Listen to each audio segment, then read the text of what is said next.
این همان قسمت راه دوشنبه چناق می باشد که بر اثر فروریزی کوهپاره خراب گردید. حادثه صبح امروز 2 می ساعت تقریبا 5 صبح رخ داد. بر اثر فرآمدن یک قسم از این کوهپاره حدود 100 متر از این راه پره خراب گردید و تنها بعد از 5 ساعت دوباره راه برای روای نقلیات باز شد.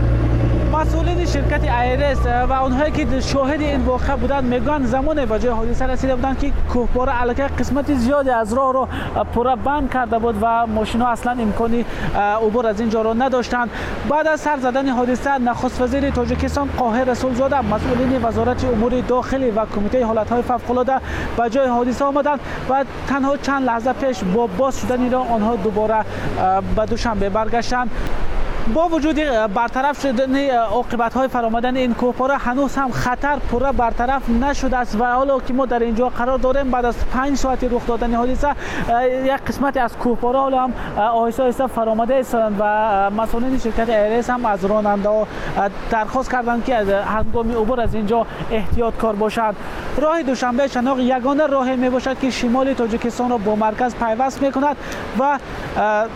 خب حالا اینجا از اینجا سنگپوران فرآمده ایستادن، یک کمی جای خطرناک است برای ما ایستادن و این قسمت راه شمال تاجیکستان را به مرکز پیوست میکند و شرکت ایرس آن را نگاهبین میکند.